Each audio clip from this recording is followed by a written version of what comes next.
Je vais vous raconter la petite histoire qui a conduit à ce nouveau bébé. L'histoire, elle va commencer pour moi il y a une petite dizaine d'années. En fait, c'est un travail assez long cours. À l'époque, je sortais d'études et j'ai travaillé pour le ministère des Armées, pour la DGRIS, en tant que prospectiviste en matière de risque climatique. Et plus précisément, en fait, mon boulot, c'était de comprendre comment le changement climatique allait accroître le risque d'émergence de conflits, donc dans les zones qui intéressaient le ministère des Armées. Moi, j'ai beaucoup travaillé sur le Sahel, sur le Mali, par exemple, sur la Libye, voilà. Et typiquement, il se passe des choses qui ne sont pas forcément très joyeuses. Le lac Tchad a perdu 90% de son volume en une quarantaine d'années, ce qui conduit à des disruptions du système agricole localement et donc des tensions sociales. Au Mali, par exemple, donc dans le nord du pays, il est majoritairement Peuls, les Peuls qui sont une ethnie musulmane mais qui sont spécialisés dans l'élevage. Et jusqu'à il y a quelques décennies, tout se passait plutôt bien, c'est-à-dire que chaque année, d'immenses troupeaux, des millions de têtes de bétail conduits par les Peuls descendaient jusqu'aux abords du golfe de Guinée et puis remontaient à la saison des pluies quand le Sahel verdoyait. Et puis en redescendant vers le golfe du Guinée, passer sur des terres où sont des sédentaires, des agriculteurs bambara notamment, et ça tombait après les récoltes, donc les animaux fertilisaient les sols et puis les ethnies faisaient du troc entre elles. Et puis, changement climatique faisant, la baisse des isotètes vers le golfe de Guinée, donc la descente des pluies, la désertification au Sahel, a fait que les troupeaux devaient migrer plus tôt si voulaient survivre. Et donc, finalement, les troupeaux passaient sur les cultures et ça finissait en tir de Kalachnikov parce qu'il n'y avait pas de moyen de faire autrement avec de telles quantités de têtes de bétail.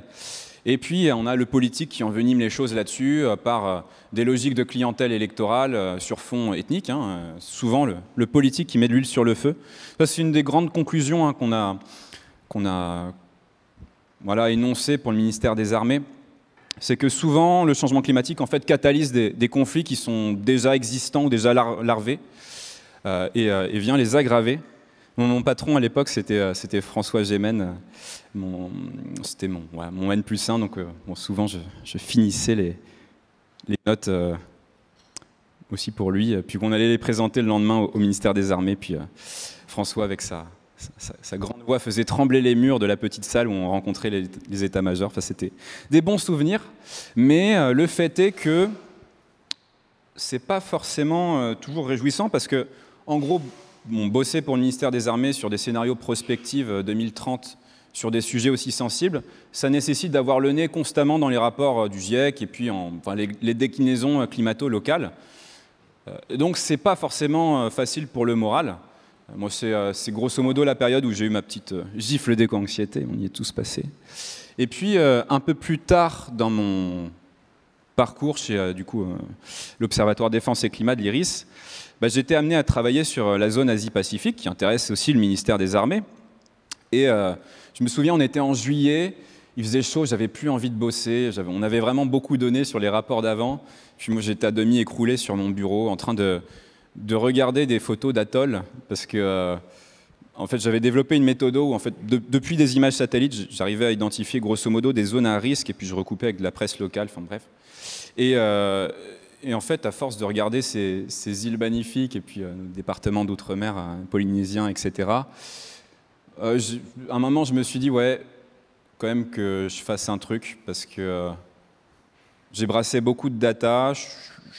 Pour ma propre santé mentale, en fait, il faut que j'explore des pistes de solutions, parce que... Et puis en plus, tout ça est tellement beau, j'avais vraiment envie de partir. Et je me suis dit, ouais, Pierre... tu sais grosso modo rentrer dans des papiers scientifiques, tu sais transmettre ça, essaye de faire un truc, essaye de voir ce qui n'a pas été encore vraiment fait en matière d'écologie. On avait évidemment beaucoup de choses qui étaient faites. Et puis, en bossant pour l'armée, j'étais aussi tombé sur des papiers sur la géo-ingénierie, qui était un thème qui était émergent. Donc en gros, des gens qui veulent modifier artificiellement le climat à travers différentes... pratiques. Alors on a une géo-ingénierie du cycle de l'eau, où on ensemence des nuages avec des microparticules d'argent. Bon, ça, c'est fait depuis la guerre au Vietnam, c'est des choses qui sont assez connues. C'est fait aussi dans les milieux agricoles. Enfin, on bazarde des trucs pour éviter la grêle. Enfin, ça ne fonctionne pas, hein. Enfin, voilà, mais ça crée aussi des tensions géopolitiques, puisque la Chine a déployé un système de Sky River Project sur la moitié ouest de son territoire, donc la moitié aride, pour faire pleuvoir sur commande quand il y a les nuages de la mousson qui passent au-dessus. Et en fait, c'est des nuages qui vont pas jusqu'au contrefort de l'Himalaya, du coup qui alimentent pas les glaciers et qui alimentent pas le Mékong, le Gange, le Brahmapoutre, en fait tout un tas de fleuves dont dépendent à peu près 2 milliards de personnes. Et donc ça crée des tensions géopolitiques, avec l'Inde notamment, avec le Bangladesh. Et donc, dans la grande famille de la géo-ingénierie, il y avait ça. D'ailleurs, l'Iran, c'est un petit clin d'œil pas très drôle hein, avec l'actu, mais l'Iran, il y a à peu près 8 ans, avait accusé Israël de détourner ces nuages, d'avoir volé ces nuages en ensemençant comme ça. Enfin bref. Donc ça, c'était la géo-ingénierie du cycle de l'eau. Et puis, il y a la géo-ingénierie du management du rayonnement solaire. On a des gens qui veulent envoyer des microparticules de soufre, notamment dans l'atmosphère, pour reproduire l'effet volcan et faire rebondir une partie de l'énergie solaire vers l'atmosphère et baisser artificiellement la température sur la Terre, en omettant bien, évidemment, de prendre conscience qu'entre-temps, le CO2 continue à s'accumuler et que si vous arrêtez de faire ça, si vous arrêtez d'envoyer des centaines et des centaines d'avions par jour pulvériser ces microparticules, bah, ça retombe et là, vous mangez une hausse des températures, enfin un effet du coup de rattrapage du changement climatique qui crée un choc terminal hein, pour la plupart des espèces végétales notamment. Bon bref, donc c'est des gens qui n'ont aucune conscience hein, de la subtile mécanique terrestre et puis qui pensent en connaître assez pour se dire on va modifier cette horlogerie qu'on ne prend même pas. La preuve, c'est qu'on n'est même pas capable de déterminer la météo sur plus de 2 semaines. Et puis, il y a un troisième grand type de géo-ingénierie qui, moi, m'a plus intéressé, qui est celui de la captation du carbone, qui est beaucoup plus concret, pour le coup, dans le sens où ça fait une quarantaine d'années que les pétroliers installent des dispositifs pour choper le CO2 en sortie de torchères, par exemple, pour les plateformes offshore, recompriment ce CO2 et puis le renvoient profondément pour augmenter la pression dans les nappes et pour faire jaillir le pétrole plus facilement. Et en fait, cette techno-là, donc ce qu'on appelle le CCS, Carbon Capture and Storage, ou réutilisation, enfin bref, cette techno-là, elle est de plus en plus mise en avant par les industries fortement émissives pour, entre guillemets, mettre le CO2 sous le tapis. Ce qui, dans certains cas, on ne peut pas décarboner des industries lourdes, bah, ça peut être intéressant, mais ça a donné l'idée à d'autres personnes de faire la même chose à partir de l'air ambiant, en fait, de construire des gros aspirateurs. Donc ça, c'est le DAC, le Direct Air Carbon Capture. Et donc, vous avez tout un tas de pétrogaziers qui investissent beaucoup pour concevoir ça, ces gros aspirateurs, qui consomment globalement beaucoup plus d'énergie pour fonctionner que ce que ça prend de CO2. Enfin, l'analyse cycle de vie en termes de CO2 est négative. Donc, c'est débile. Et pourtant, il y a des milliards qui sont injectés par les puissances publiques américaines et ça commence européenne, parce que la Commission européenne se dit bon, on est en retard sur les Américains, pour les conneries aussi. Enfin, voilà. Et du coup, il y a vraiment beaucoup d'argent qui est investi là-dedans. Alors là, on se rend compte quand même que ça ne fonctionne pas des masses. Hein. Là, ce que vous voyez, c'est la plus grosse station en service de DAC actuellement, qui est en Islande, à Orca, parce qu'en Islande, on a l'énergie pas chère avec les géothermies. Et eux, en fait, vous voyez ce dispositif-là, capte autant de CO2 que 800 voitures, enfin que 800 personnes par an. Donc c'est rikiki, hein, et pour beaucoup de millions investis. Et moi, ce que je démontre dans mes travaux, mes interventions médiatiques, c'est qu'il n'y a pas de perspective de rupture technologique sur le DAC. En gros, on n'est pas prêt d'arriver à capter du carbone efficacement par des technologies comme ça. Donc, bon, je mets un petit peu le nez sur tout ça quand je bossais pour l'armée, et puis même ensuite en bossant pour Léonard ou pour d'autres structures, d'autres ministères. Et je me dis, ouais, il y a quand même un truc qui risque de nous arriver sur le coin de la figure, parce qu'on prend du retard en matière de politique climatique. Il y a des lobbies qui commencent à s'exciter un petit peu pour nous vendre ça. Je parie que dans quelques années, ça va devenir un vrai sujet. Et malheureusement, je ne me suis pas trop trompé. Ça commence à devenir un vrai sujet. Et je me suis dit, on aurait peut-être inventé le contre-récit de ça. Et notamment aller explorer un truc qui m'intéressait beaucoup, comment la biodiversité capte du carbone. Alors, j'ai écouté, comme peut-être vous tous, beaucoup de contenu sur l'agroécologie, comment fonctionnent les sols, les vers de terre, tout ça, du Marc-André Sellos. J'ai eu ma période boulimique en matière de bio, ça m'a passionné. Et puis, en analysant un petit peu les potentiels de la biodive, à l'époque de la COP21, on parlait du 4 pour 1000 comme solution ultime voilà, je me suis dit, il y a un vrai potentiel. C'est quand même bizarre que ça soit moins mis en avant, et notamment, y compris dans les rapports du GIEC. Alors, donc, je me lance dans l'étude de ça, des interactions entre biodiversité et climat, en me disant, il y a peut-être un panorama à faire, peut-être un truc qui n'a jamais été fait, voilà, un grand panorama des puits naturels de carbone, et essayer de calculer leur potentiel. Sachant que, bon, évidemment, je ne partais pas de nulle part, hein. Côté GIEC, on a évidemment des travaux en matière de capture du carbone et d'utilisation des sols. Mais ces travaux, en fait, je me suis rendu compte qu'ils étaient quand même globalement incomplets. Typiquement, ils ne prennent pas en considération le puits de carbone maritime, océanique par exemple. Et puis, les hypothèses de travail, le GIEC, de toute façon, ne synthétise que des articles publiés, mais les hypothèses de travail omettent certains trucs, par exemple le rôle des animaux, et notamment des espèces clés de voûte, mais c'est normal, hein, parce que c'est un champ qui est émergent, hein, la systémique en biologie, voilà, donc il faut du temps au GIEC pour intégrer dans ces modèles climatiques des choses qu'on commence à peine à découvrir. Mais du coup, je me suis dit, il y a quand même un truc qui n'a pas été vraiment étudié, puis je suis tombé sur un bouquin, donc celui de Paul Hawken, Drawdown, qui m'a beaucoup marqué, qui m'a un peu sorti de mon éco-anxiété, puisque en gros, c'est une équipe d'une quarantaine d'universitaires américains qui se sont amusés, qui ont fait le travail de justement quantifier les différentes solutions de décarbonation, de renaturation. Et là-dedans, j'ai commencé à trouver beaucoup de data. Et c'est un bouquin que je cite beaucoup, hein, dans mes travaux. Mais ce n'est pas quelque chose qui donnait un panorama unifié du rôle de la biologie pour le climat. Parce qu'on parle aussi d'énergie, on parle de plein de trucs. Donc il y a ça, et puis côté GIEC, voilà, je me dis, pour moi, le potentiel de la biodive dans les rapports du GIEC est largement sous-estimé, mais aussi par des précautions qui sont tout à fait légitimes en matière de méthodo. Et puis côté IUCN, on a le concept de Nature-Based Solution qui est excellent, hein. D'ailleurs, moi je dis humblement que le géomimétisme fait partie des Nature-Based Solutions, mais les Nature-Based Solutions, c'est un terme assez large en fait, qui comprend l'ensemble des solutions inspirées de la nature pour répondre aux différents ODD de l'ONU. Et donc pas seulement à la question climatique, et c'est tant mieux, parce qu'on a une approche qui est plus systémique, mais on a aussi des industriels qui ont tendance à dévoyer un peu les Nature-Based Solutions et à se les approprier. En fait, pour moi, il manquait une dimension cahier des charges, qui aurait pu empêcher la Nature-Based Solution d'être dévoyée. Et pour moi, ce cahier des charges, il était plutôt à chercher du côté du biomimétisme, qui est aussi une de mes grandes passions et aussi un peu le monde dont je viens.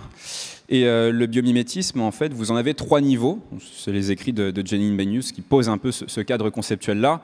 Donc le biomimétisme de niveau 1, ça c'est le biomimétisme qui s'intéresse aux formes du vivant et à comment est-ce qu'on s'en inspire pour inventer des matériaux, des machines, etc. J'aime bien l'exemple de l'ormeau parce que ça renvoie à ma période chez l'armée, mais en gros, une coquille de l'ormeau à épaisseur égale, elle est aussi solide que du blindage de Charles Leclerc. Et pourtant, c'est de l'aragonite et un tout petit peu de composé organique, de colle. Et en fait, cette résistance-là, elle est due à un empilement de microfeuilles d'aragonite qui est une structure dissipative du choc. Et donc, par l'intelligence de la forme, en fait, l'ormeau répartit de manière uniforme l'impact et c'est ultra solide. Et donc là, on a des pistes de décarbonation, y compris quand on a des besoins de matériaux très solides. Hein, voilà. Donc ça, c'est un exemple de biomimétisme de niveau 1, et puis on a le biomimétisme de niveau 2. Donc ça, c'est les procédés de fabrication. c'est comment est-ce qu'on s'inspire de, typiquement, comment est-ce que l'ormeau a fait sa coquille, donc son procédé. Donc, un exemple qui est sympa, qui est bien connu de nos amis biomiméticiens ici, mais c'est les frustules de diatomée qui sont en verre et qui sont conçus à des températures qui parfois sont de 4 degrés, là où nous, on a besoin de 1500 degrés pour fondre de la silice. Et donc, évidemment, ça nous ouvre des perspectives en matière de décarbonation de l'industrie lourde. Bon, sur les biomimétismes de niveau 1 et 2, on a nos amis de Asteria qui ont développé une IA qui référence énormément de solutions justement inspirées du vivant. Moi, surtout s'il y a des amis industriels là-dessus, c'est vraiment une super solution. Puis c'est Frenchy, puis c'est nos voisins à la Climate House, ils sont cool. Et puis on a le biomimétisme de niveau 3. Donc c'est celui des niveaux plutôt économie circulaire. Donc là, on s'intéresse au territoire et on essaye de plugger les déchets des uns comme ressources des autres. On reproduit un écosystème dans sa logique de il n'y a pas de déchets. Donc ça, c'est le biomimétisme de niveau 3. Et je me suis dit, on peut aller un niveau au-dessus. Donc voilà, le géomimétisme, c'est quelque part un biomimétisme de niveau 4. Donc c'est un biomimétisme qui se situe au niveau des puits naturels de carbone. Donc comment est-ce qu'on renforce et comment est-ce qu'on comprend et qu'on reproduit, voilà, approche biomimétique, mais des puits naturels de carbone entiers. Et donc dans mon premier bouquin, je me suis intéressé, j'ai compartimenté en 5 grands puits de carbone, donc les forêts évidemment, les sols agricoles, les zones humides, le permafrost et la vie marine, la pompe biologique océanique. Parce qu'il y avait des logiques de captation du carbone assez cohérentes dans ces grands milieux-là. Et donc, j'étais là, on est en 2020, ouais. On est en 2020 quand ce premier bébé sort aux éditions Les Petits Matins, qui est une édition assez modeste, mais qui m'ont fait confiance, et j'en serais pas là sans eux aujourd'hui. Et donc, voilà. Et donc, dans ce bouquin-là, j'explore, je commence à modéliser des trucs. Et puis, donc, il paraît... Et puis, bon, les mois passent, la vie passe, et puis moi, je me rends compte que j'avais quand même oublié un gros truc. En fait, j'avais une approche qui était très végétale, dans le sens où, végétale et micro-organismes, voilà, fabrication de l'humus, tout ça. Et j'avais oublié le rôle j'avais omis le rôle des animaux, notamment des espèces clés de voûte, que pour le coup, j'ai beaucoup travaillé depuis 3-4 ans. Et que j'ai intégré dans ce nouveau bouquin, parce qu'en fait, il y a des puits naturels de carbone qui peuvent s'effondrer quand des espèces disparaissent. Et j'avais vraiment sous-estimé le rôle de certains animaux pour la capacité de captation de CO2 de ces milieux. Si on prend l'histoire du bison, elle est assez interpellante. Bon, les bisons, c'est la deuxième biomasse éradiquée par l'humanité la plus importante, après les baleines. On avait une 50aine de millions de bisons estimés au XVIIe siècle aux Amériques. Et ils ont été tellement massacrés par les colons qu'on est tombé à quelques centaines d'individus au plus bas de leur population. À l'époque, on a des écrits des premiers colons qui disaient que la terre tremblait à des dizaines et dizaines de kilomètres quand les bisons migraient. On a même des scientifiques qui nous disent que les migrations de ces millions de bisons avaient un effet sur la rotation terrestre, voilà. Tellement il y avait une masse importante. Et on est rentré dans une politique d'extermination systématique aussi par l'armée américaine, parce qu'on disait, général Dodge de la cavalerie américaine, qui disait que derrière chaque bison que vous tuez, c'est un Indien qui meurt, quoi. Donc on était vraiment dans un truc pas cool. Sauf que qu'est-ce qui s'est passé après ? En fait, si vous voulez, le bison, il a la particularité de se déplacer constamment, contrairement aux vaches qui peuvent rester sur place et piétiner. En se déplaçant constamment, il broute l'herbe de manière superficielle. Donc ça induit un stress positif sur l'herbe, et donc une libération d'acide gibéronique, une hormone de croissance végétale, mais en gros, l'herbe, elle se fait scalper et elle se dit, ouais, là, putain, je ne suis pas passé loin du trépas. Si ça me réarrive, il faut que j'ai intégré quelques capacités de robustesse. Et donc, je libère une hormone végétale pour booster mon système racinaire, histoire d'avoir des réserves si je me fais re-scalper, quoi. Et du coup, quand vous avez des bisons, vous avez des végétations qui sont en meilleure santé, globalement, qui ont des systèmes racinaires donc une capacité de captation du carbone qui est plus importante. Et puis, là arrive sur scène le meilleur ami écosystémique du bison, qui est le chien de prairie. C'est une alliance qui est mal connue, mais qui est assez mignonne, parce que c'est le plus gros animal des grandes plaines et le plus petit. En fait, le chien de prairie creuse des galeries. Ils construisent des véritables cités souterraines. D'ailleurs, au Texas, dans le nord du Texas, vous avez la plus grande colonie de chiens de prairie au monde, 400 millions d'individus sur 65 000 km², donc un facteur 600 fois la surface de Paris à peu près, mais c'est une véritable cité souterraine avec des galeries qui sont reliées. Et donc, c'est une puissance excavatrice, parce que tous ces petits chiens de prairie, ils sortent de la terre. Et en fait, ils vont sortir une terre qui est assez riche en nutriments, en profondeur, la ramener à l'extérieur. Là, ça va être fertilisé par le bison à travers ses bouses, etc. Donc, azote, phosphore. Et donc, vous avez le terreau idéal à la croissance végétale. Et donc, un écosystème qui capte beaucoup de carbone et qui est en bonne santé. Donc quand vous zigouillez tout ça, parce que les chiens de prairie ont été éradiqués de la même manière que les bisons, eh bien vous avez un sol qui se compacte, s'il n'y a plus de galeries, donc l'eau s'infiltre moins, etc., et qui se désertifie. Et ça va donner, quelques décennies plus tard, les grands Dust Bowls. En fait, cette crise américaine, donc une grande tempête de poussière qui ont balayé tout le sud des États-Unis et poussé sur les routes de la migration 3,5 millions de personnes, ça c'est en fait dû à l'éradication du bison. Et ça va avoir un impact sur la crise de 29, etc. Donc, une histoire parmi d'autres de l'importance systémique de ces espèces clés de voûte. Mais il y en a beaucoup d'autres. J'aurais pu vous parler de la loutre de mer aussi. La loutre de mer, c'est l'animal qui a la densité de fourrure la plus élevée au monde, 170 000 poils au centimètre carré. Un chat bien touffu, c'est 20 000. Pourquoi ? Parce qu'elle vit dans le Pacifique Nord, donc il faut une bonne isolation. Et puis une loutre de mer, ça doit être hyper agile pour aller choper des poissons, et donc ça ne doit pas avoir trop de graisse, donc ça doit avoir une super fourrure. Mais du coup, elle a été traquée jusqu'à extermination par initialement les trappeurs russes, et en fait la conquête de la Sibérie a été largement motivée par atteindre les côtes du Pacifique Nord et pour aller chercher des fourrures de loutre qui se revendaient à prix d'or sur les marchés asiatiques déjà à l'époque. Et donc en fait comme ça, les Russes ils sont allés jusqu'en Alaska. L'Alaska, avant d'être rétrocédée aux États-Unis naissants, elle était russe. Et la Russie a vendu l'Alaska pour une bouchée de pain aux Amériques quand il n'y avait plus de loutre. En fait, c'est parce qu'il n'y avait plus de loutre que le territoire n'avait plus de valeur. Sauf que la loutre de mer, c'est le prédateur principal de l'oursin. Enfin, c'est un des seuls prédateurs qui est assez intelligent pour retourner un oursin et puis le décortiquer et puis le manger, quoi. Et ces oursins, dans le Pacifique Nord, si vous les laissez proliférer, ils vont brouter les grandes forêts de kelp. Donc c'est des forêts tropicales sous-marines avec ces grandes algues brunes qui font parfois des dizaines de mètres, qui croissent très vite, qui ont des taux de croissance absolument hallucinants, et donc qui captent énormément de carbone, qui font des sédiments et qui oxygènent l'eau. Et donc quand vous avez des forêts de kelp, vous avez beaucoup de poissons, vous avez du coup des phoques, des cétacés, vous avez des orques qui mangent, enfin bref, des saumons, et donc tout se passe très bien, et surtout des écosystèmes qui sont très riches en carbone, des sédiments marins qui sont très riches en carbone. Et quand il n'y a pas de loutre, il y a 20 fois moins de forêts de kelp.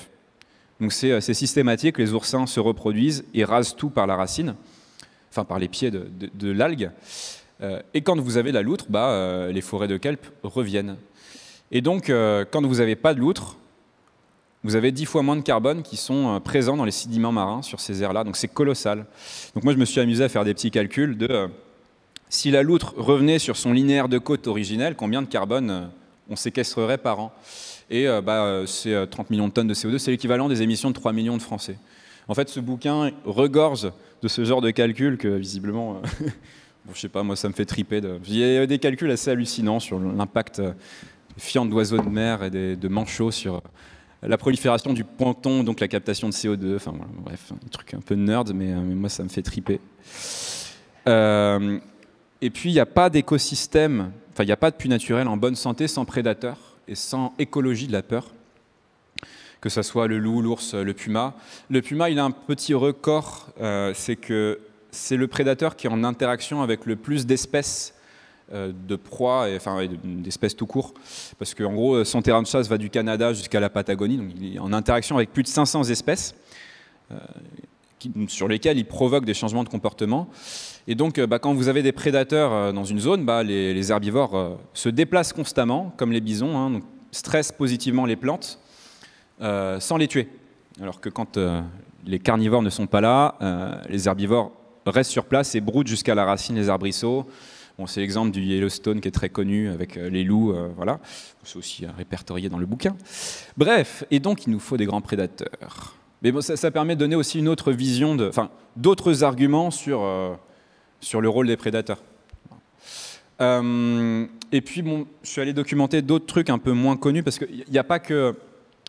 Enfin, dans l'impact climatique des espèces clés de voûte, il y a aussi d'autres cycles, par exemple celui du silicium, enfin de la silice en l'occurrence, l'hippopotame.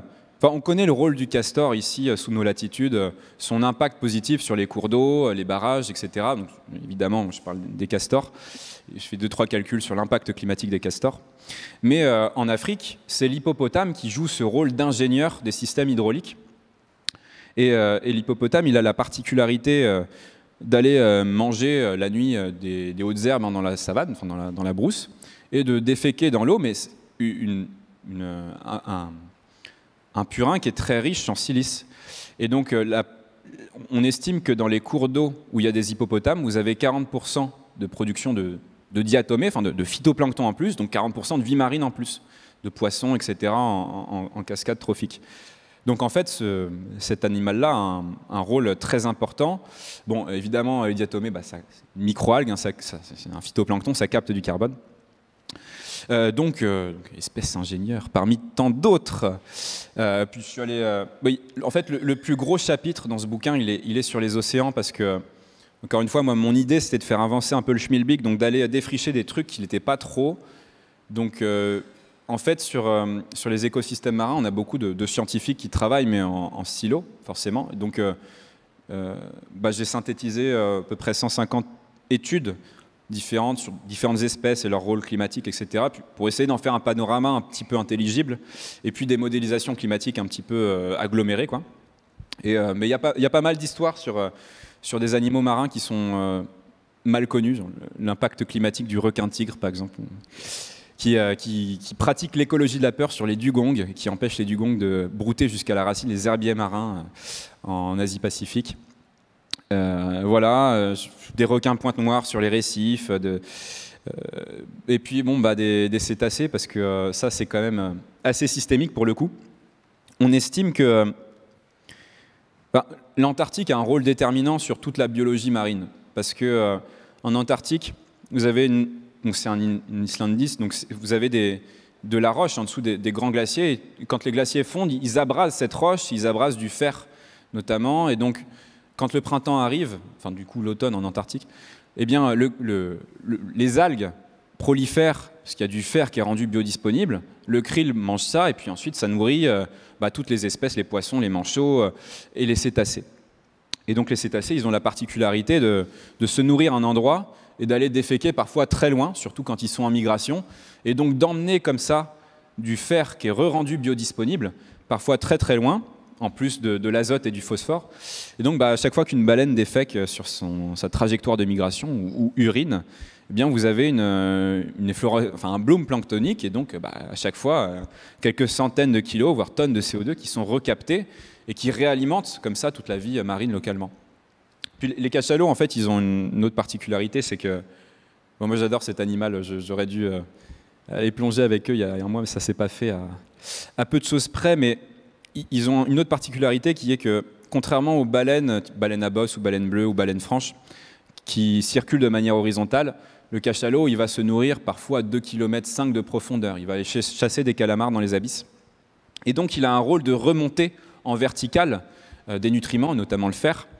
Et c'est une des seules espèces qui fait ça. Donc, c'est un peu le ver de terre des océans, quelque part, dans cette fonction-là.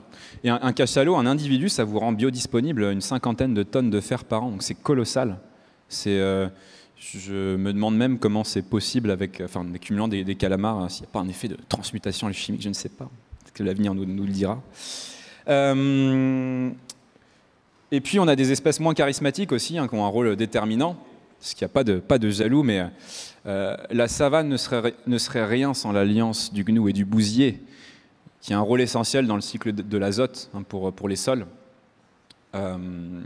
Voilà, je parle aussi ver de terre évidemment, le ver de vase aussi, c'est un peu moins connu.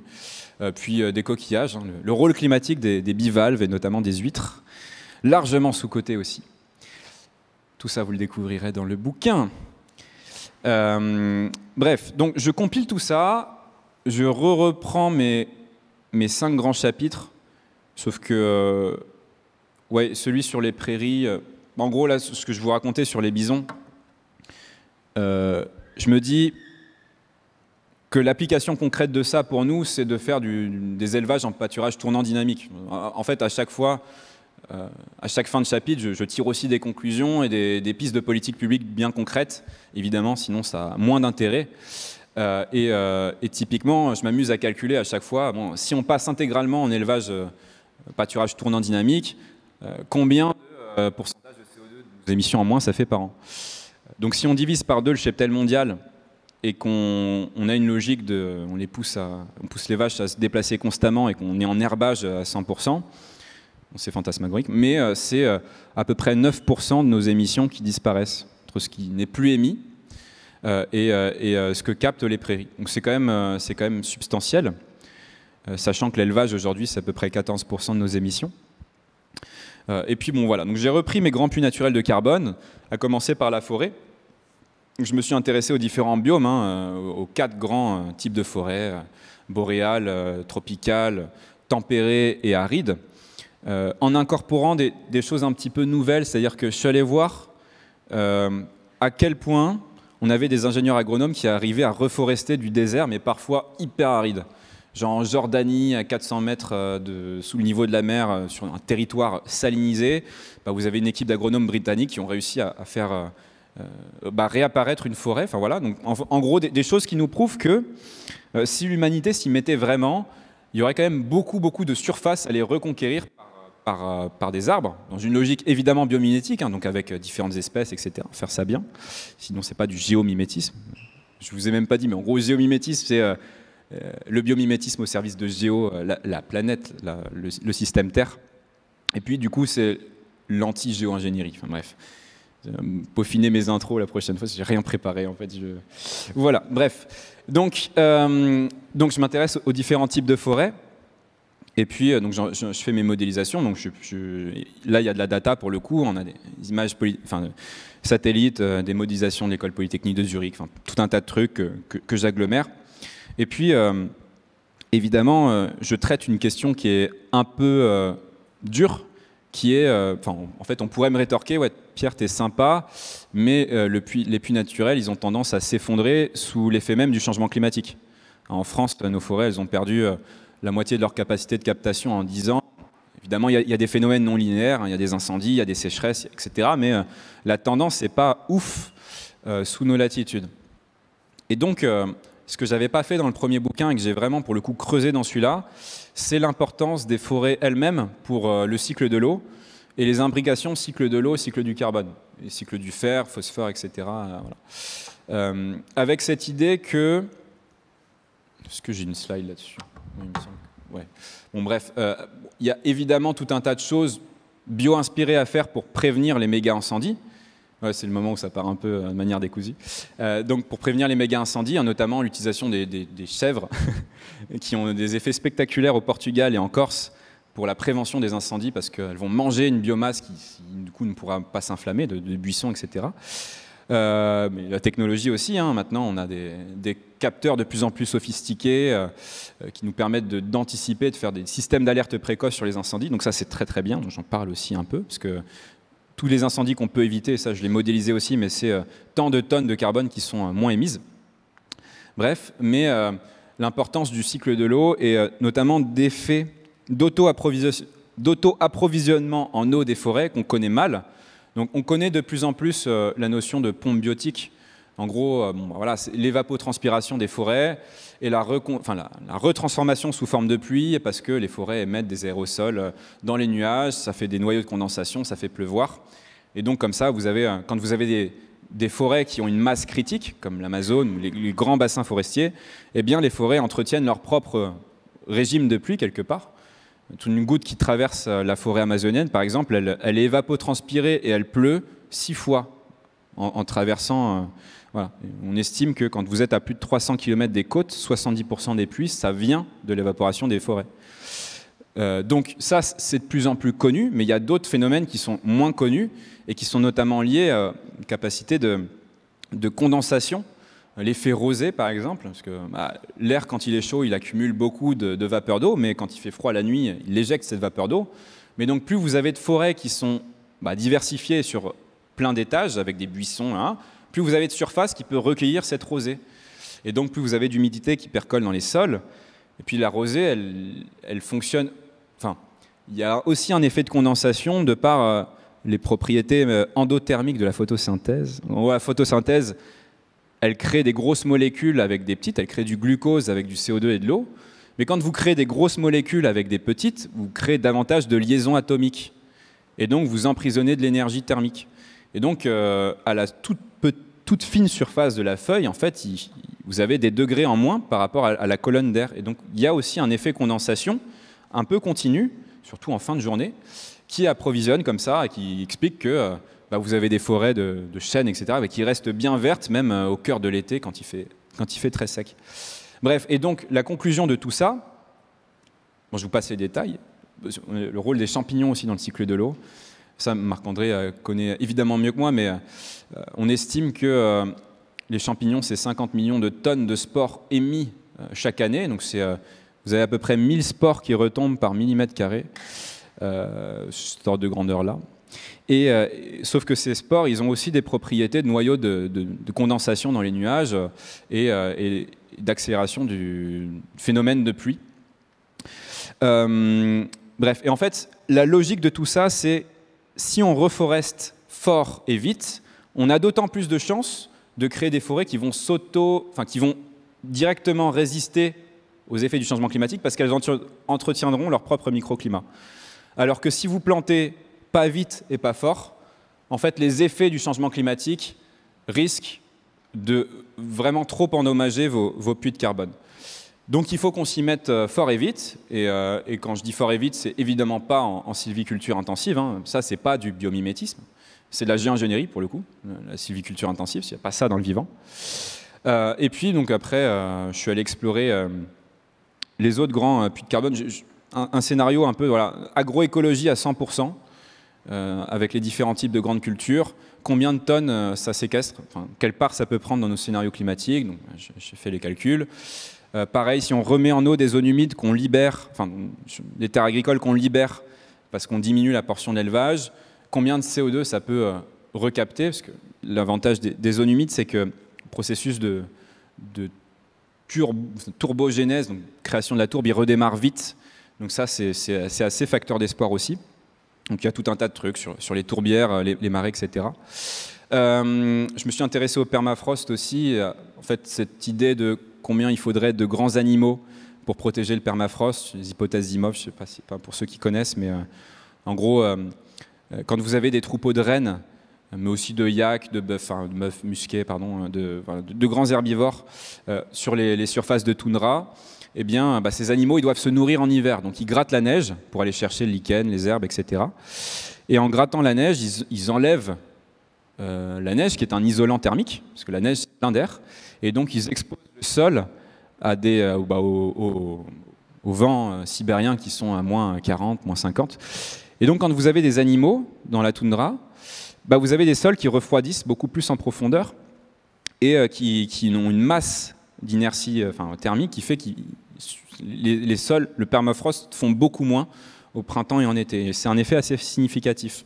Bon, le problème, c'est qu'il faudrait redéployer tellement de têtes de bétail, de rennes, etc., en peu de temps et que c'est difficilement réalisable. Mais en tout cas, je vais modéliser ça pour ceux que ça intéresse. Et puis surtout, le rôle des océans. Si on retrouve les populations initiales de baleines, par exemple, c'est beaucoup de millions de tonnes de CO2 qui sont captées chaque année, donc équivalent des émissions de plusieurs millions de Français. Je n'ai plus le chiffre exact en tête.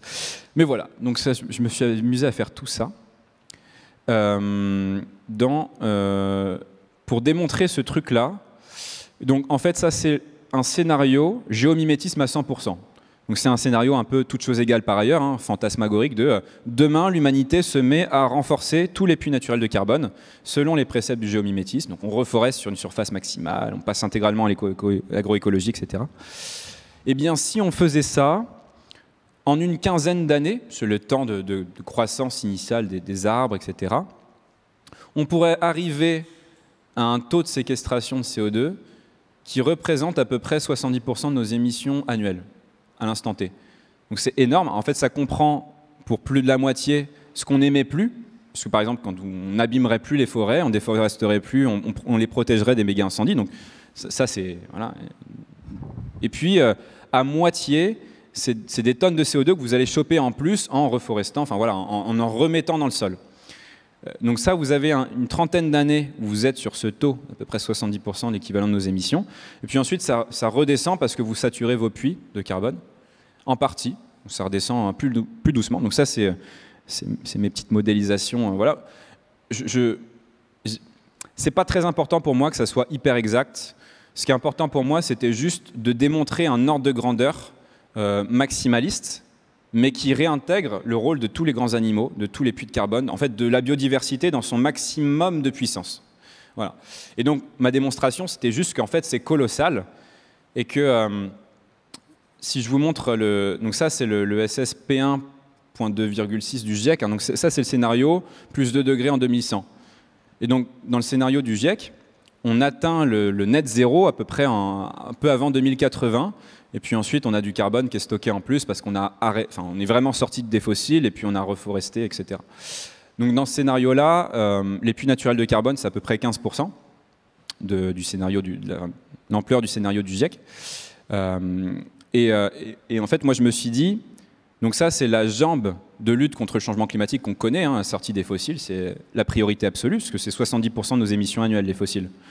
Donc ça, c'est bien balisé, on a le Shift Project, on sait faire la transition énergétique, on a tous les scénarios possibles. Enfin, c'est bien connu. Mais par contre, se rendre compte qu'on a cette autre jambe qui est la biodiversité, et qu'en fait, cette jambe, elle est musclée, ça, c'est la démonstration que j'ai envie de mettre un peu dans l'espace public.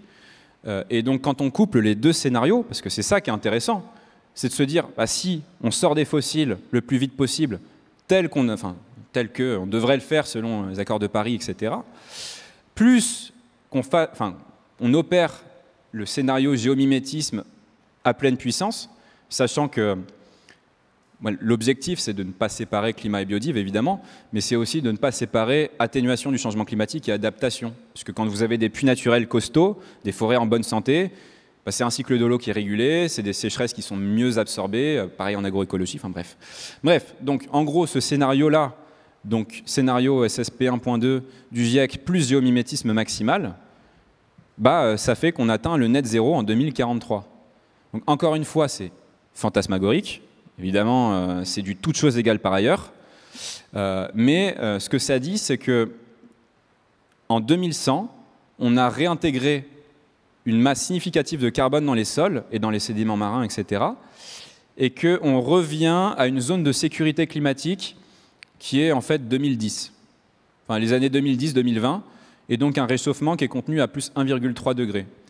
Alors, peut y avoir des effets, des boucles de rétroaction positives climatiques qui ne sont pas anticipées, hein, des sauts de linéarité dans les modèles. Hein. Évidemment, c'est un gros risque. Des tipping points, des effondrements, voilà, évidemment. Ce scénario-là ne prétend pas du tout prévenir l'avenir. Mais ce scénario-là montre juste que, en fait, la science ne nous condamne pas, mais c'est vraiment l'inaction politique qui nous condamne. Et alors du coup, il y a tout un tas de questions supplémentaires qui se posent. C'est pourquoi ça ne bouge pas. Ça ne bouge pas parce que la biodiversité, c'est plus complexe que la seule entrée carbone. Bon, il y a beaucoup de raisons. On pourrait en parler des heures. Hein. Merde, c'est pixelisé. Mais en gros, c'était un sketch des Inconnus. C'est quel temps fera-t-il demain? Oui, 49%, non, 52%, qui montrait un peu le niveau des politiques. Mais effectivement, il y a une barrière à l'entrée quand on parle de biodiv et de systémique en écologie, qui est que c'est compliqué, quoi. Alors que si on vous parle de géo-ingénierie, de nombre de tonnes de carbone captées par des machines, ça c'est plus facile à appréhender, puis ça peut même rentrer dans un business model. Il y a un OPEX, un CAPEX, il y a du retour sur investissement. Voilà. Mais en plantant des forêts, c'est un peu plus compliqué. Bon, puis il y a des effets systémiques liés à la finance, le risque d'actifs échouer si on interdit les fossiles. On avait beaucoup bossé là-dessus à l'Institut Rousseau, que j'ai cofondé avec des copains économistes, mais bon, on pourra en reparler. Mais heureusement, on a des gens qui font l'effort d'amener cette complexité, de la rendre intelligible, notamment par un talent pédagogique particulier, et qui arrivent à faire bouger, du moins à électrochoquer aussi des profils décideurs. Et c'est là où moi je mesure l'honneur que m'a fait Marc-André de m'avoir préfacé, parce que bon, Marc-André, moi c'est quelqu'un qui m'a beaucoup inspiré depuis beaucoup d'années. Je pense que j'aurais peut-être pas eu ce goût-là si j'étais pas tombé sur ces conférences et si j'avais pas été... voilà, et je pense je suis pas le seul, notamment dans ma génération. Jean Covici a eu son rôle aussi. Voilà, il y a personnes qui ont eu ce talent-là et ce mérite-là. Donc, et c'est hyper important, quoi. C'est hyper important. Donc, merci pour ce que tu fais. Et j'aimerais te proposer de réagir en carte blanche par rapport à ce que j'ai pu dire, peut-être même des bêtises. Et puis voilà, sur ces notions de biodiversité, de climat et de peut-être perspective de réallier tout ça, parce qu'on les a beaucoup séparés. Voilà, Marc-André, la parole est à toi. Bon, alors, merci de cette invitation. En fait, moi, j'étais très content de préfacer ce livre parce que vous avez vu que c'est un livre naturaliste, n'est-ce pas? On a vu de la nature, on a vu des espèces. Bon, alors, il y a beaucoup d'animaux, mais dans le raisonnement, il y a fait quelques diatomées, on sent que les microbes ne sont pas loin. Et donc, pour un naturaliste, c'est toujours agréable de voir ce naturalisme fonctionnel, cette biodiversité fonctionnelle, à l'opération dans la pensée moderne. Et en même temps, c'est un plaisir rare, trop rare. On dit souvent que l'IPBES, n'est-ce pas, c'est le GIEC de la biodiversité. Et du GIEC, on ne dit jamais que c'est l'IPBES du climat. Pendant la dernière présidentielle, le temps de parole dédié au climat, c'était 3% du temps de parole total, et pour la biodiversité, c'était 1%. Or, la biodiversité, c'est quelque chose qui va nous percuter beaucoup plus vite que le climat. Et ça nous percute déjà, quand vous voyez l'état de dégradation de nos microbiotes qui conduit à tout un tas de maladies modernes. Il y a un lien très étroit à la santé, mais on ne le voit pas. Et c'est vrai que quand on parle du climat, non seulement on le comprend mieux, mais on lui trouve des solutions technologiques, comme tu disais. Et on ne voit pas le vivant. Alors pourquoi on ne voit pas le vivant? C'est simple, je vais vous dire. C'est prédictible. Pourquoi on ne voit pas le vivant tel qu'il est, le vivant dans ce qu'il fait, et le vivant dans les solutions qu'il apporte? C'est très simple. C'est très très simple. Les fondamentaux, c'est lire, écrire et compter. Quelques générations qui nous ont précédés et qui ont été plus brillantes que les générations actuelles dans ces fondamentaux, puisque tout se dégrade aujourd'hui, de toute façon c'est des bâtards, ils ne savent pas lire, ils ne savent pas compter, enfin on ne sait pas ce qu'ils font ces mômes. Ils sont moins bons que nous disent tous les classements, ils sont moins bons que les générations précédentes à lire, écrire et compter. Peut-être que d'ailleurs c'est l'espoir d'une solution, parce que ces générations précédentes qui lisaient, qui écrivaient, qui comptaient bien, elles ont fait des catastrophes environnementales et sanitaires. Donc clairement, ça ne suffisait pas, en tout cas, à avoir un très... Mais aujourd'hui, donc, on s'acharne au piolet à essayer de remonter le niveau des fondamentaux, lire, écrire et compter. Or, ce n'est pas du vivant, ça c'est clair. Et c'est non seulement pas du vivant, parce que ça ne montre pas le vivant, mais en plus, vous allez voir ensuite, ça ne montre pas la logique du vivant. Je voudrais juste terminer sur un point d'actualité. Les dédoublements de classe en 6e pour observer le vivant, les travaux pratiques ont été mobilisés pour faire du soutien de maths.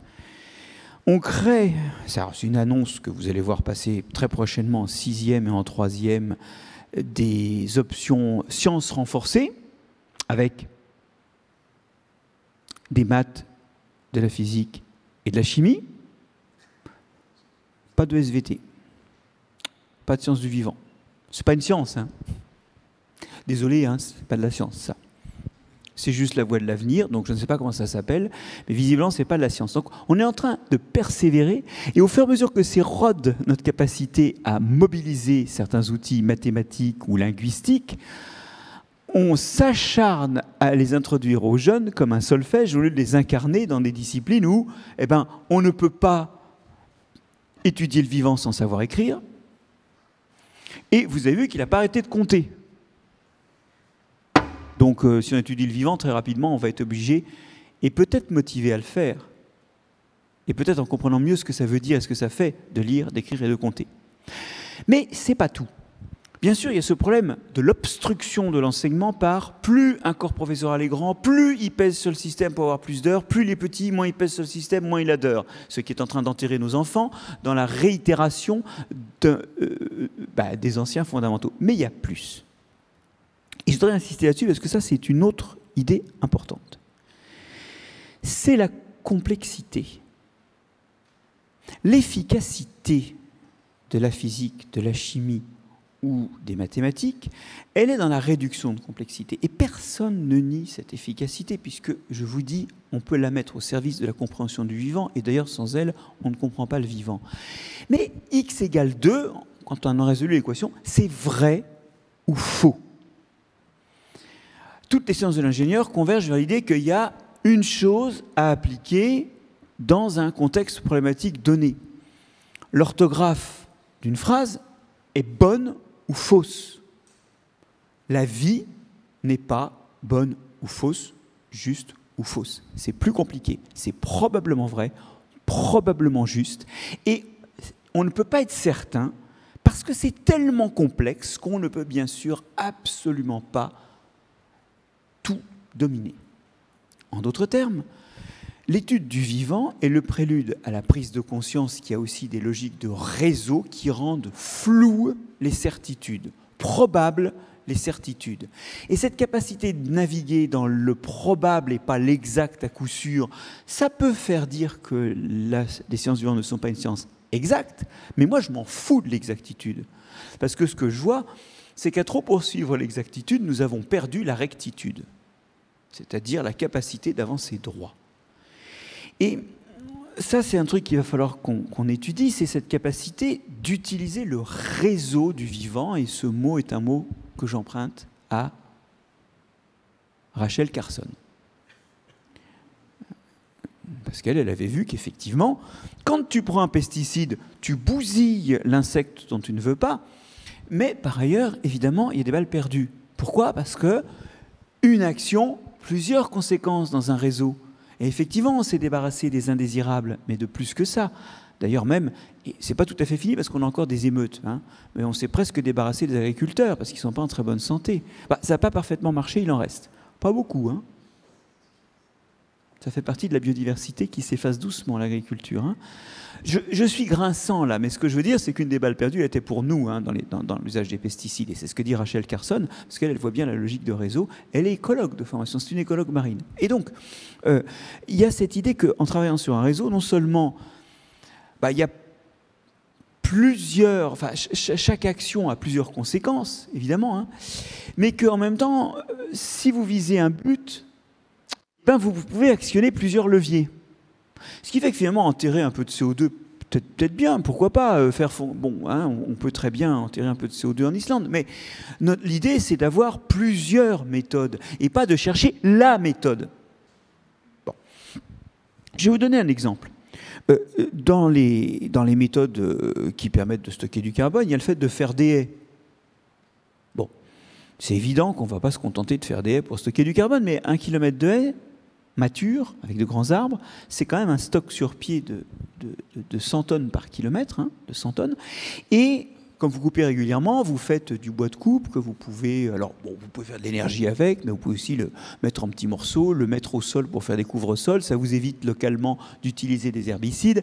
Et comme ça rentre dans le sol, ça va faire du stockage, ça va rentrer dans le 4 pour 1000.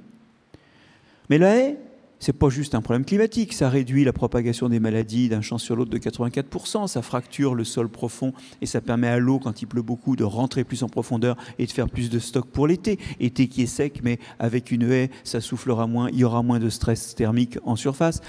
D'autant plus que cette haie, elle sera un stock de biodiversité et notamment quelque chose qui va nourrir des pollinisateurs. Je ne vous parle pas de sa valeur patrimoniale. Il n'y a pas de tourisme en Beauce, hein, mais il y en a dans le Morvan, il y en a en Normandie. Qu'est-ce qu'on pourrait faire d'autre avec les... On peut faire encore d'autres choses si l'on veut, mais peu importe. Vous voyez qu'en fait, ce qui est dans cette histoire de haie, c'est qu'elle est une solution, un des moyens d'action parmi plusieurs, mais en même temps, elle-même, elle est une action sur plusieurs choses. Mais pour les pathogènes, et pour revenir là-dessus, on ne va pas se contenter de mettre des haies. Bien sûr qu'on va mettre des cultures mélangées, bien sûr qu'on va chercher des cultures, des plantes résistantes, et tout ça, ça va empêcher la propagation des maladies. Et puis si ça ne va pas, eh ben, on mettra un peu de pesticides. Aussi, pas que. Et on sera dans une logique de réseau, de réseau de cause à conséquence, de réseau d'interaction pour résoudre les problèmes. Il va falloir qu'on apprenne à se mouvoir dans le complexe. Pour en revenir au premier point, où j'expliquais la raison historique de notre incapacité à envisager le complexe comme un outil, comme un existant d'abord, mais je viens d'en parler comme d'un outil aussi, et tu en parles aussi comme d'un outil, il va falloir vraiment revoir notre façon d'enseigner et revoir un arbre des sciences, une arborescence ou une hiérarchie des disciplines qui est doublement merdique. D'abord, il n'y a pas de discipline souveraine. Ça ne marche pas. Je ne vois pas pourquoi une discipline serait meilleure que d'autres. Alors on dit, oui, mais il y a des disciplines qui forment l'esprit scientifique. Bah, ouais, et l'observation. C'est pas un truc important en science. Tiens, si on n'avait pas un petit peu observé les cachalots et les baleines, on ne saurait pas dire tout ça. Hein. D'abord, il y a des éléments méthodologiques qui dorment, et puis deuxièmement, il y a des urgences techniques dont il va falloir se saisir. Donc, pour revenir là-dessus, je suis, moi, un petit peu inquiet de voir le tour que prend la situation. Hein. Je pense réellement que la forme d'éducation que nous avons mutile la jeunesse, et ce qui la mutile, ce n'est pas simplement la vision de la hiérarchie des disciplines. C'est aussi l'idée qu'il y a des disciplines, tout simplement. Oui, vous avez vu, il écrit, il calcule et il est naturaliste. Enfin, vous allez le voir, puisque vous allez lâcher le livre et vous allez pouvoir en avoir la preuve sous le coude. C'est important, la transdisciplinarité et l'interdisciplinarité. Et aujourd'hui, on n'arrive pas à imposer dans l'éducation nationale, et pourtant c'est une chose que je porte avec la fédération Biogé, qui est un peu la voix des sciences du vivant en France, hein, qui regroupe des académies, le muséum et des sociétés scientifiques. On n'arrive pas à porter cette idée qu'il faudrait que dans les programmes du secondaire, il y ait des moments où des points du programme soient à traiter par 2 ou 3 disciplines. Parce que, qu'est-ce qu'on fait? Chacun fait ses petites besognes dans son coin. À la fin, les gamins, ils ont plein de disciplines qui se prétendent universalistes et qui ne montrent pas la même chose. Tiens, en économie, par exemple, on nous dit grand bien de la compétition. N'importe quel biologiste vous dira que plus on l'évite, mieux c'est. Quelque part, il doit y avoir un point médian à trouver ou une application différentielle à trouver, mais c'est bizarre, quoi. Les gamins, ils sortent avec 2 messages. En fait, on leur apprend à loucher.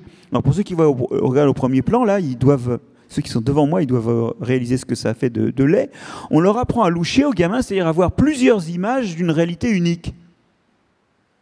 Et puis alors, si jamais ils deviennent un peu mathématiciens, ou un peu historiens, ou un peu biologistes, alors, ils sont dans leur ornière, là, ils sortent de leur ornière disciplinaire un petit peu la tête, ils regardent l'ornière d'à côté, ils sont nuls.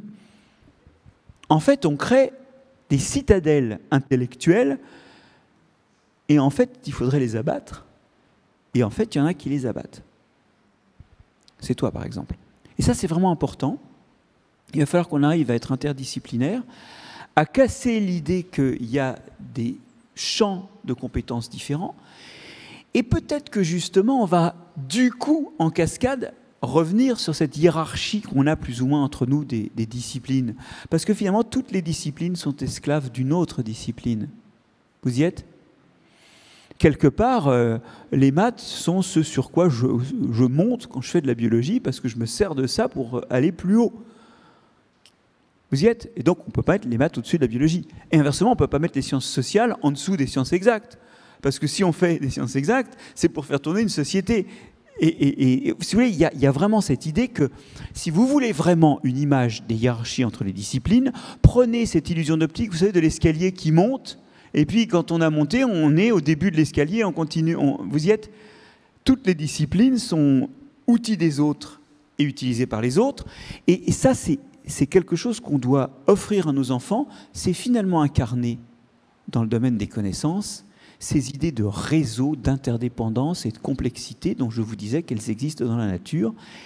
Et si la nature et la société, c'est la même chose, il se pourrait bien qu'il en aille des activités sociales comme des activités naturelles, et que tout soit réseau, qu'il n'y ait pas de hiérarchie, et qu'il nous faille, dans le domaine de la connaissance, comme dans le domaine des sciences du vivant, comme finalement dans nos vies de tous les jours, voir des réseaux, là où nous voyons des petits liens de cause à effet, des petites bribes sur lesquelles nous pouvons agir efficacement en cassant tout. Et ce que nous cassons, et que ce livre promet de réparer, c'est en particulier la joie, la qualité de vie, la longévité, le bonheur de nos enfants. Donc c'est un livre pour cicatriser ça.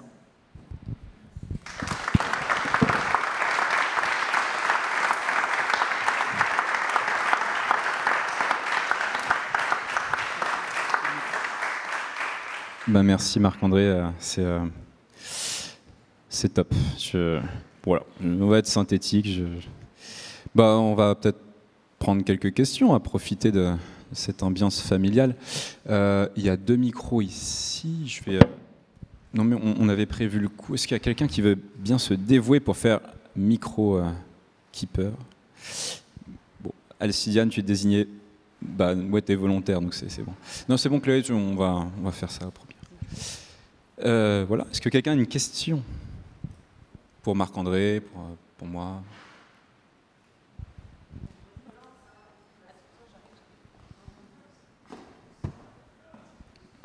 Je me lance. Bonsoir à tous les deux, merci beaucoup. Moi, je voulais rebondir sur quelque chose que Marc-André Solos a dit sur l'éducation. Je rejoins tout à fait le propos. Je trouve catastrophique que les sciences du vivant ne soient plus ou presque plus enseignées.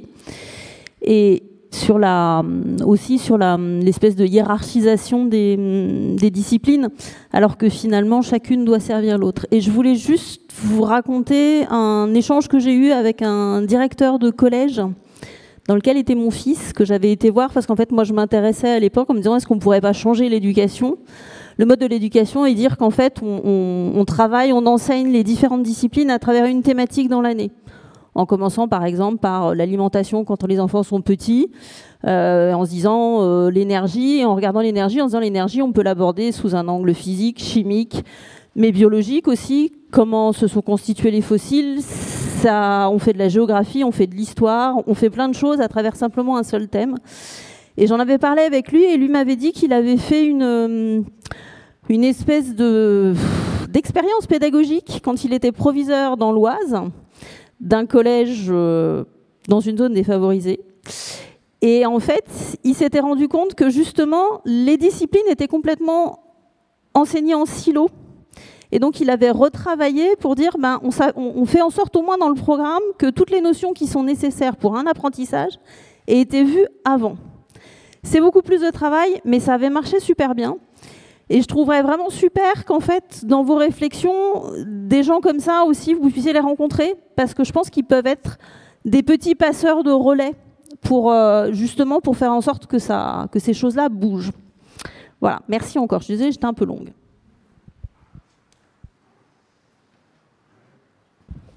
Il faudrait que ce soit vraiment gravé dans l'institution elle-même, quoi, plutôt que livré à l'initiative de quelques-uns, hein, ce qui est le cas actuellement. En l'occurrence, tu ne nous as pas dit ton pédigré. Savoir de quelle ornière il sort, puisqu'il en sort apparemment un peu. Je déteste cette question. Elle est très, elle est très française, mais parce que moi en gros j'ai fait. Je suis issu d'une famille plutôt d'ingé. mais je me suis intéressé au vivant depuis tout gamin, à faire des expériences bizarres sur des têtards et tout, dans le Piémont, en Italie, chez ma grand-mère. Mais pour la science, hein. Quelques-uns sont morts, mais pour la science. Non, il n'y avait rien de tortionnaire, Jean-Pierre. Oui, tout ça. La biomasse que j'ai éradiquée était quand même assez insignifiante, in fine. Pourquoi je me suis lancé là-dedans? Bref, et puis moi en fait, je suis normand d'origine. Enfin, ma famille, on est du Calvados, des plages du débarquement, Ouistreham, pour ceux qui connaissent. Et c'est vrai que j'ai passé beaucoup de temps petit à pêcher à l'épuisette dans ces petites mares qu'il y a à marée basse et à observer tous les petits crabes, les petits poissons, les petits gobies, les petites soles, les petits trucs. Puis je me souviens très bien que vers mes 10 ans, il n'y avait plus rien dans ces petites mares. Vraiment, il y a eu une espèce de chute brutale et même à l'heure d'aujourd'hui, il n'y a plus grand-chose, quoi, de 3 petits gobies qui se battent en duel, mais il n'y a plus tous ces bouquets, toutes ces crevettes. Voilà. Et je pense que ça m'a bien marqué. Donc je m'orientais vers des études scientifiques, mais j'ai découvert une passion pour l'histoire et la politique qui fait que finalement je me suis orienté plus vers Sciences Po. Donc j'étais pris à Sciences Po Grenoble.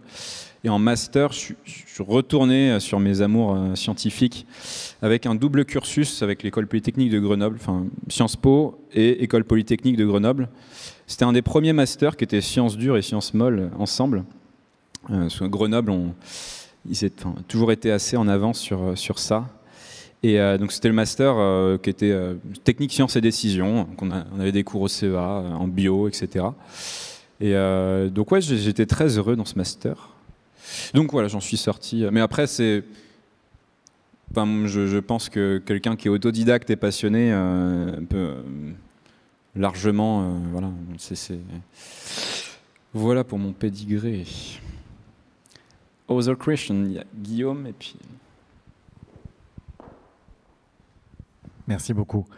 Merci, c'était passionnant. Et j'avais juste une question pour vous deux de vos expériences sur le désilotement, que j'appelle également de mes voeux de pleine force. Une question qui se pose peut-être sont les structures qui poussent à la différenciation. C'est-à-dire qu'il y a quand même aussi des cadres de financement, des cadres politiques, des cadres d'existence médiatique et de visibilité qui, je pense, même sur des générations, ont poussé les sciences à un concours que je ne qualifierai pas ici pour rester poli.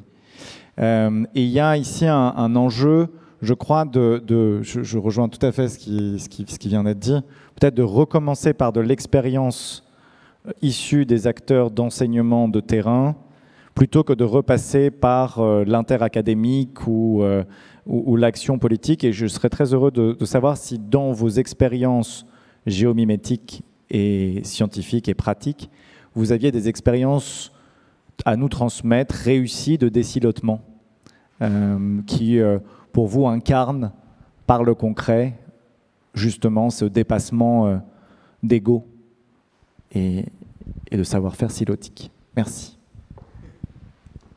Pas beaucoup en fait, mais regardez par exemple comment les philosophes ont fait un mouvement, une branche de la philosophie a fait un mouvement, je citais un peu rapidement Descola, hein, quand je disais l'absence de scission, nature et société, comme certains philosophes ont fait mouvement, des mouvements venus d'un certain nombre de vieux à poil blanc qui se sont renouvelés, mais aussi de jeunes qui avaient un double cursus. Bon, là je suis en train de parler de Baptiste Morisot par exemple, qui avait un cursus de philo et de naturaliste en même temps. Donc ça, voilà un exemple de moment où des gens se sont rejoints. Ensuite, il y a une autre forme de désilotement, je ne sais pas si c'était très clairement différencié dans votre esprit, si vous y pensiez aussi, c'est le désilotement entre l'université pure, hein, la pensée d'un côté et la pratique de l'autre.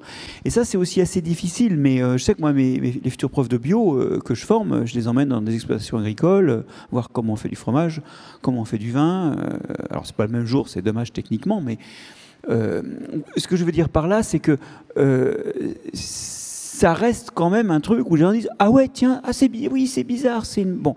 Et je pense qu'on n'est pas encore à même de fabriquer des gens qui aient vraiment un double cursus. Et pas un plaquage. Comme quand, après, à la dernière année d'HEC, on fait un master environnement. C'est déjà pas mal. Mais c'est quand même du plaquage. Parce que plus on est vieux, moins ça rentre au cœur de l'âme, moins ça imbibe l'âme.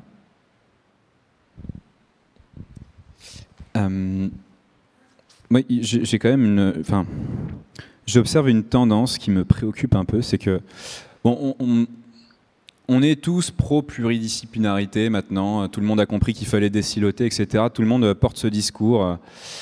Mais quand toi, tu arrives avec une casquette, justement, de je veux désiloter, on se méfie de toi. Voilà. Alors ça, c'est l'inertie culturelle française.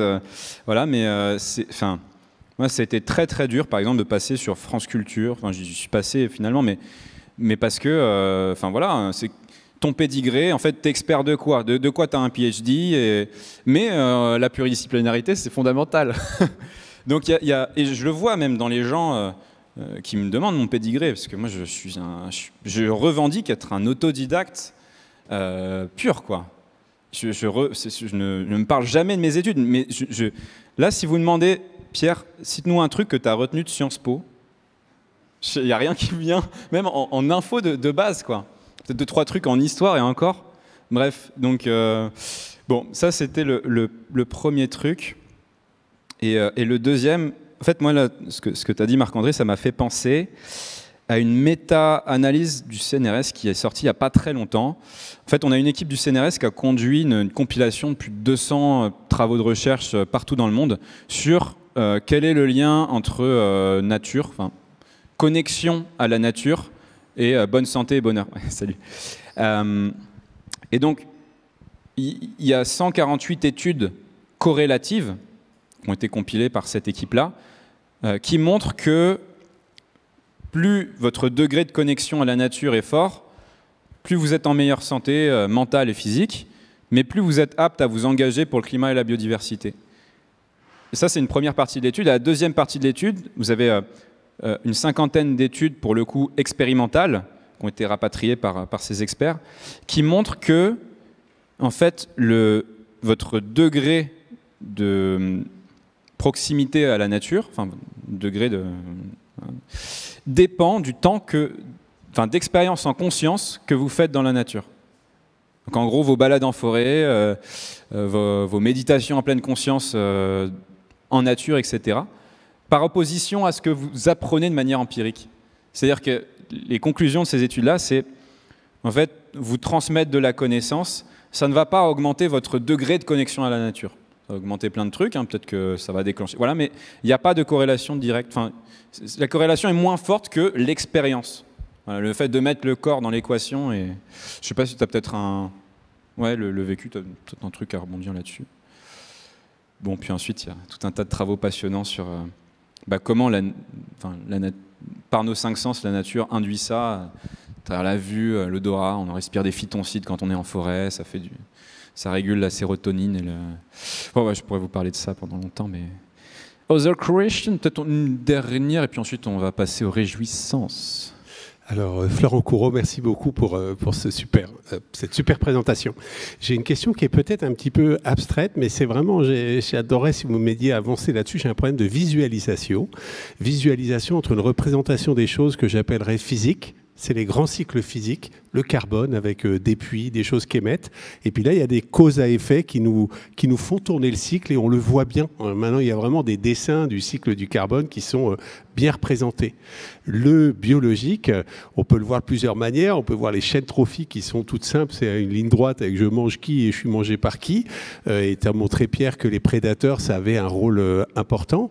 Mais c'est surtout, je crois, les réseaux, comme disait Marc-André, qui représentent le vivant. C'est des entités qui ont des relations dont on peine à comprendre la complexité, vraiment beaucoup plus compliquée qu'un cycle avec des choses qui capturent ou qui rejettent du CO2, par exemple.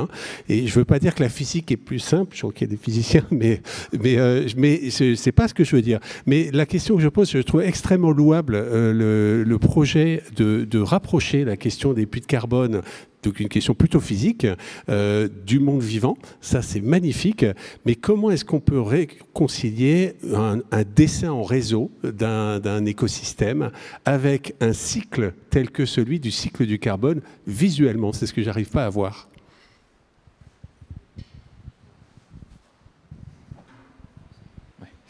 Alors, Il y a des schémas dans le bouquin. Je travaille avec mon dessinateur, enfin le dessinateur de Sator là-dessus, parce que justement, j'ambitionnais de montrer ça visuellement. Et en fait, je me suis rendu compte du degré de complexité du truc, parce que cycle du carbone, cycle de l'eau, cycle du phosphore, de l'azote, du fer, silice, tout est imbriqué, quoi. J'ai un passage sur le rôle climatique des poissons migrateurs. C'est parce que essentiel dans le cycle du phosphore, parce que au printemps, l'éviction, en fait, il y a beaucoup de phosphore qui repart dans les effluents, dans l'eau jusqu'à l'océan. Là, ça redynamise la vie océanique, et puis c'est ramené par les poissons migrateurs, notamment les saumons à l'époque, mais jusque loin dans les terres. C'est réparti ensuite par les prédateurs, les ours qui les pêchent, qui vont manger les carcasses à 500 mètres plus loin, etc., dans la forêt. Et comme ça, on voit en Alaska, il y a dans les forêts qui bordent, qui sont encore pleines de saumons, des arbres qui sont plus grands, qui ont un système racinaire plus développé, qui stockent plus de carbone. Et on a perdu 98% de nos poissons migrateurs, en Europe en tout cas. Pareil pour les oiseaux migrateurs, en fait. Tout ça, c'est des espèces... Les grandes migrations, on ne se rend pas compte de la biomasse qui était en jeu, hein, mais c'est ça qui reboucle le cycle du phosphore avec les insectes qui vont faire le dernier kilomètre. Parce que le problème du phosphore, c'est qu'il est très vite rendu inerte s'il est laissé comme ça. Il faut toujours qu'il soit biodisponible parce que porté par des organismes vivants. Donc le plus vous avez de biodiversité, le plus vous avez de vie, d'insectes, d'oiseaux, hein, le plus vous avez des mini-mines de phosphore ambulantes, et quand l'insecte meurt, l'oiseau meurt, après ça passe par le circuit mycorhizien, par les racines, les micro-organismes qui rendent ça aux plantes. Et ainsi de suite, la plante meurt, tout ça repart dans les rivières, etc. Mais va représenter ça graphiquement, en imbrication avec le cycle du carbone, celui de l'eau, celui du fer. Moi je pense pas que ChatGPT va y faire quelque chose d'ailleurs, mais peut-être qu'il faut faire le deuil ou prendre de l'ayahuasca, je sais pas. Alors c'est une question qui me tourmente beaucoup, hein, cette question de je sais pas faire, hein, voilà. Moi j'ai fait des ouvrages et des cours où il y a des diagrammes assez simples, mais je vois que dans ma pratique, alors moi là où j'ai compris cet abîme, bizarrement, c'est pas tellement en écologie, parce que là, pour moi c'est intuitif. Je sais pas le représenter, c'est intuitif. Enfin, je dis pas que je vois la réalité, mais moi j'ai pas le problème que vous dites, je l'ai pas, parce que je connais beaucoup de groupes d'organismes, je connais ce qu'ils font dans l'écosystème.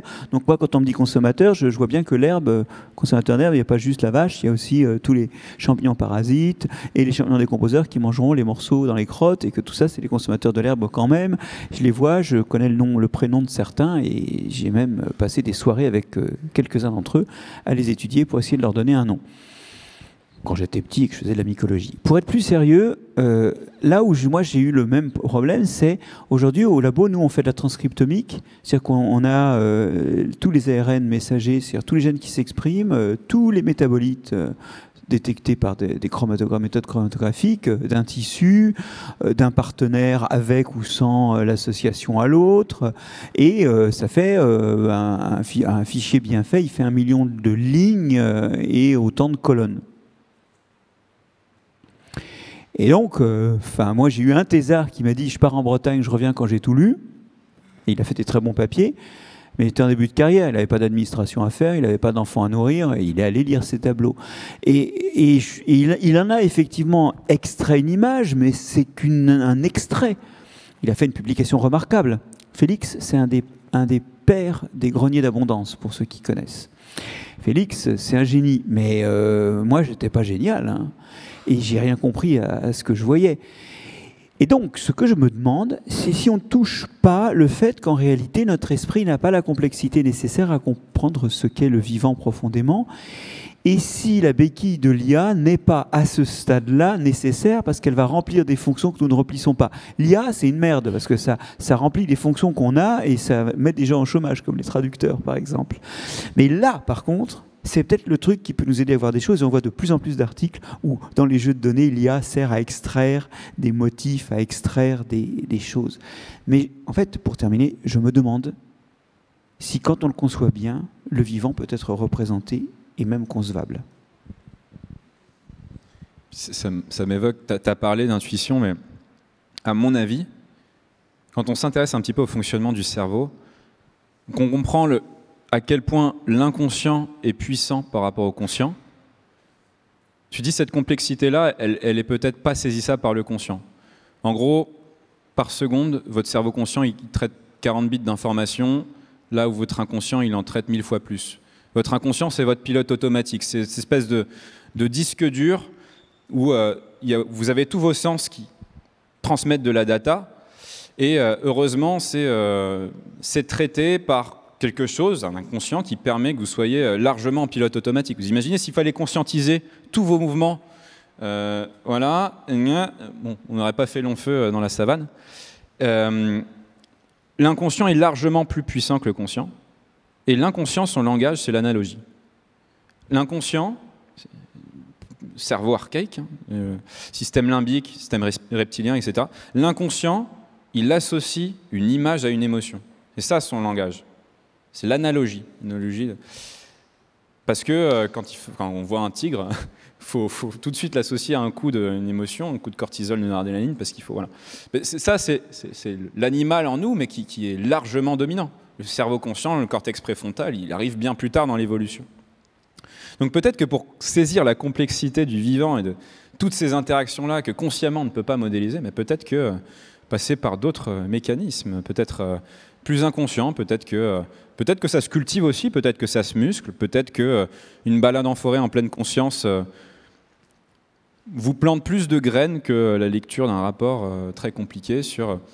Intuitivement, vous sentez toutes les interactions. Je ne sais pas. En tout cas, peut-être que ça passe par d'autres mécanismes. Les amis, je vous propose qu'on passe aux réjouissances. Merci.